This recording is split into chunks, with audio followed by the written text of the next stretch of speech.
राम राम नमस्कार दोस्तों, स्वागत है आपका एग्रीकल्चर एंथुजियास्ट के यूट्यूब चैनल पर।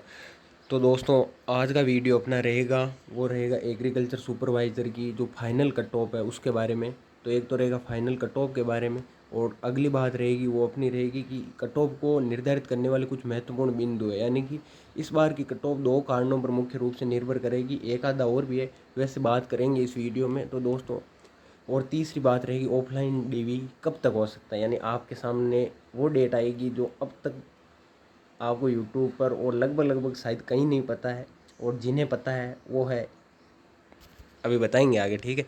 चलो दोस्तों, अब देखो, ये agriculture supervisor final cut off.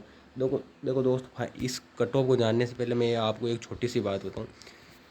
हम भी कई बार दो गुना है ना, दो गुना की लिस्ट से बाहर हुए हैं। तो कोई बात नहीं, जैसे मान लो इस कट ऑफ के रेंज में नहीं आते हो आप, तो क्या वापस तैयारी करनी पड़ती करनी है, और तो क्या है, कोई ऑप्शन नहीं है आगे अपने को जॉब लेनी है तो।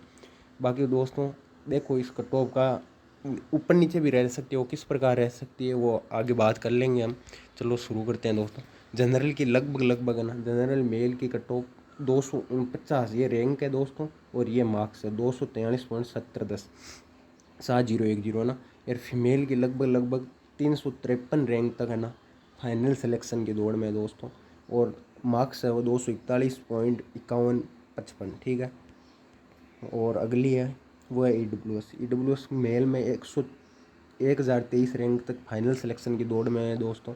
और जो अपनी फीमेल बहन है वो है 1258वीं रैंक है, वहाँ तक सिलेक्शन की दौड़ में है, ठीक है। उसके बाद में एम बी सी मेल है, वो है आपके सामने दोस्तों 718वीं रैंक, यानी एम बी सी है वो 718वीं रैंक तक है। और जो फीमेल है वो 2803 रैंक तक सिलेक्शन मार्क्स है आपके सामने दोस्तों, ये देख लो, मार्क्स भी देख लेना, ठीक है। और उसके बाद में वो रहेगा अपना, देखो अब डॉक्यूमेंट वेरिफिकेशन है ऑफलाइन, आपके सामने डेट अभी वीडियो में पता चल जाएगी। जो संभावित एकदम 100% श्योर डेट है, लगभग लगभग एकदम जांच पड़ताल यानी ऑथेंटिक है, जेन्यून डेट है। तो आपको देखो ये डॉक्यूमेंट है ना, कौन कौन से तैयार करने हैं, और जैसे लगभग लगभग तो बना लिए हैं डॉक्यूमेंट्स तो अपने तो कोई दिक्कत नहीं है। और कितनी सेट में कॉपीज़ को लगाना है, इस बात को यदि आपको जानना है, डॉक्यूमेंट्स का क्रम क्या रखना है, तो अगला वीडियो ना इसी पे रहेगा अपना। तो इस चैनल को ना सब्सक्राइब कर लो दोस्तों, जिससे हर एक नोटिफिकेशन, हर एक ऑथेंटिक और जेन्यून और 100% वैलिड आपके सामने इन्फॉर्मेशन है वो इस यूट्यूब चैनल पर मिलती है। तो सब्सक्राइब कर लो एक बार दोस्तों। उसके बाद में आगे बढ़ते हैं। तो ओबीसी सबसे वेट रहेगा आपको ओबीसी कट ऑफ का, लगभग लगभग मेल की 389 रैंक, ठीक है, और फीमेल की 553वीं रैंक तक, यानी 553वीं रैंक तक इसका है, 573वीं रैंक तक है फीमेल का, और मेल का रहेगा 389 389, ठीक है। और मार्क्स आपके सामने हैं दोस्तों, ठीक है। देखो एक आधी रैंक, एक दो, यानी एक आधी रैंक इनमें थोड़ा डिफरेंस रहेगा रैंक में। तो लगभग लगभग रैंक ऊपर नीचे होती है, वो किस प्रकार होगी वो दोस्तों देख लो, प्रभावित करने वाले कुछ कारक रहेंगे, उन पर डिपेंड करेगी। और हो सकता है इन्हें रैंक आपकी 389 छोड़ के थोड़ी सी प्लस है, यानी 389 से प्लस है, फिर भी आपका सिलेक्शन की दौड़ में वो किस प्रकार वो भी बात कर लेंगे। ये एससी की रैंक एससी है वो 1747 1747, और 3051 फीमेल के लिए, ठीक है। और आपके सामने ये मार्क्स, ठीक है। उसके बाद में एसटी मेल 1737वीं रैंक तक, और फीमेल है 2643। दोस्तों टीएसपी का हमने क्या इसमें लिया नहीं है, देखो दोस्तों टाइम नहीं मिला है, 4-5 दिन दिल्ली का टूर था, और एक वहाँ एग्ज़ाम भी था, और घूमने भी लगे, तो 4-5 दिन वहाँ लगे। उसके बाद में डब्ल्यू के कुछ डॉक्यूमेंट्स बनवाने थे किसी दोस्त के, और वो इस वजह से थोड़े उनमें लग गए। और उसके बाद में क्या है, थोड़ा गला बैठा हुआ है आपके सामने थोड़ी, इस वजह से ढंग से ज़्यादा बोल भी नहीं पा रहा हूँ। बाकी देखो दोस्तों, ये अपना क्या है, एक तरीका बता रहा हूँ छोटा सा आपके सामने। ये ये है नॉन टीएसपी के, ये टीएसपी के। जैसे मान लो सिंपल सी चीज़ है, 243 जनरल की है आपके सामने सीटें, 243 जनरल की सीटें।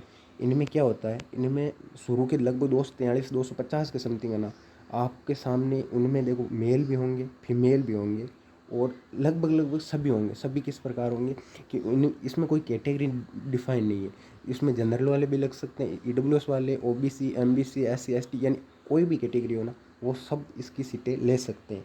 और उसके बाद में ना, इनके बाद में आपके सामने रहेगी वो सामान्य महिला की सीटें, यानी इनमें फीमेल भी है मेल भी है, सब है इनमें तो।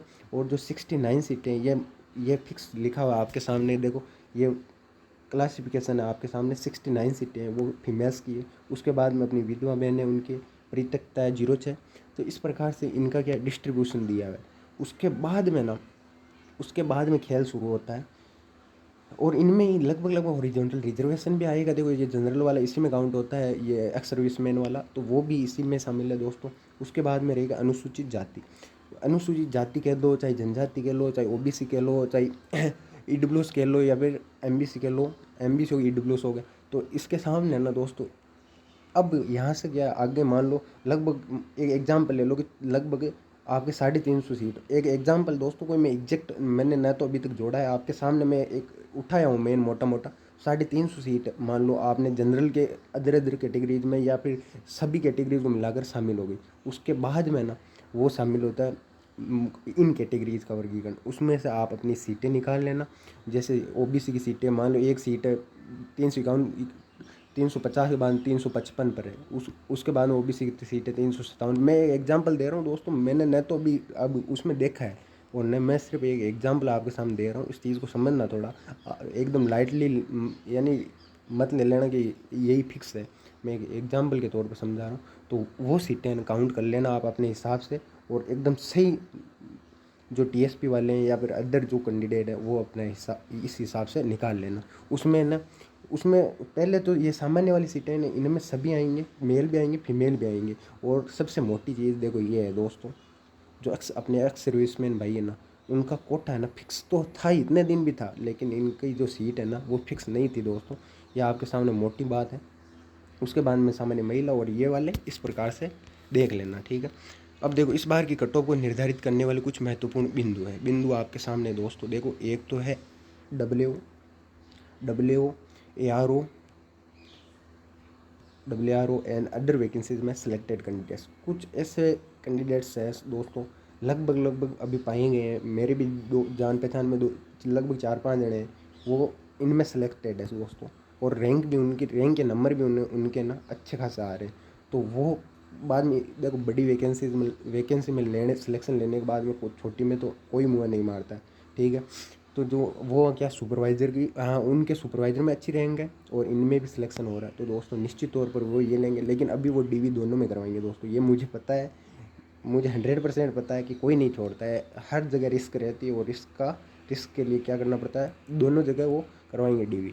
तो उनके बाद मेडिकल और अदर आगे प्रोसेस होगी, वो उनमें भाग नहीं लेंगे, तो वो वापस सीटें खाली हो जाएगी, या आपके सामने रिजल्ट देखने को मिलेगा। तो ये एक मुख्य कारण है दोस्तों, बहुत ही बड़ा कारण है। मैं कहूँगा ये अच्छा इफेक्ट कर रहा है, अभी लगभग 15-20 सीटों को अच्छे खासे इफेक्ट करेगा। और उसके बाद हॉरिजॉन्टल रिजर्वेशन, यानी एक्स सर्विसमैन की सीटें वो फिक्स डिस्ट्रीब्यूशन, जैसे कि मैंने अभी आपके सामने बताया, ये सीटें हैं ना, ये सीटें फिक्स डिस्ट्रीब्यूशन है।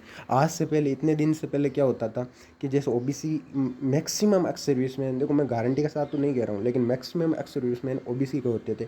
वो क्या करते हैं, मान लो ये सीटें फिक्स होती थी, अभी आपके सामने ये है ना, ये 41, 18, 13, ये इन सब का मान लो टोटल, एक एग्जाम्पल के लिए मान लो 100 हो रही है, तो 100 में से लगभग आपके सामने एक मान लो कि 40 ओबीसी के थे, तो वो 40 सीटें ओबीसी खाएंगे दोस्तों।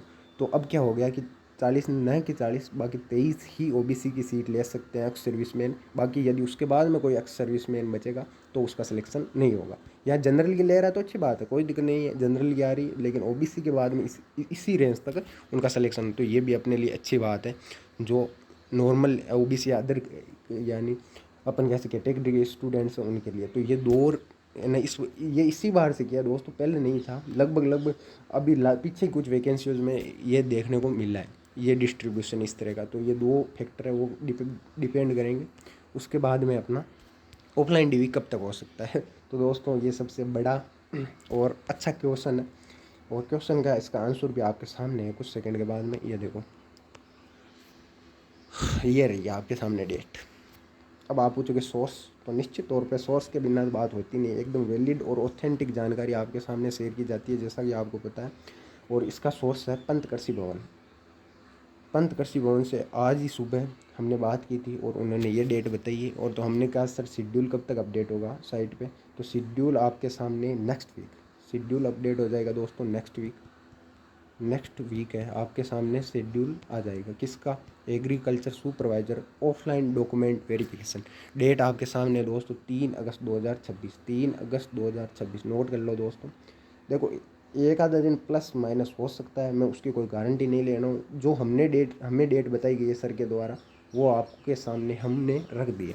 तो अब आपकी जिम्मेदारी बनती है दोस्तों, वीडियो को लाइक करो, शेयर करो, सब्सक्राइब करो। देखो यूट्यूब चैनल को सब्सक्राइब यदि अब तक आपने नहीं किया दोस्तों, मैं अपनी पूरी ईमानदारी से पूरी लगन के साथ मैं आपके सामने वीडियो बना के डालता हूँ, और फिर भी आप सब्सक्राइब नहीं करते हो तो यार वो दिल पे लगती है हर एक चीज़, क्योंकि आपके लिए मेहनत करते हैं। देखो मुझे ऐसी बात नहीं कि यूट्यूब से लाखों में रुपए आएंगे या मुझे पैसे कमाने। अभी तो मेरा न तो चैनल मोनेटाइज हुआ है न कुछ और हुआ है, तो मैं फिर भी आपके लिए वीडियो लाता हूँ। मैं हर एक बच्चे के लिए, हर एक स्टूडेंट जो भी मैसेज करता है उसका रिप्लाई करता हूँ, कमेंट करता है उसका रिप्लाई करता हूँ। जिस प्रकार से मेरे से हो पाता है उतना तो देखो मैं करता हूँ। बाकी यार तुम्हारी इच्छा है। मैं पहले बताऊँ, हम कई बार, मैं ना पर्सनली कई बार यानी 2 गुना की लिस्ट से ना बाहर हुआ हूँ, तो एकदम ऑथेंटिक और जेन्युइन जानकारी आपको मिलेगी। और बाकी हर अपडेट पाने के लिए टेलीग्राम चैनल को ज्वाइन कर लीजिए दोस्तों, ठीक है। बाकी बात करेंगे आगे। तो और टेलीग्राम चैनल का लिंक आपको डिस्क्रिप्शन में भी है और चैनल या कमेंट में भी पिन कर दिया जाएगा, ठीक है साथियों। जय हिंद, जय भारत, नमस्कार, राम राम, जय कृषि विज्ञान।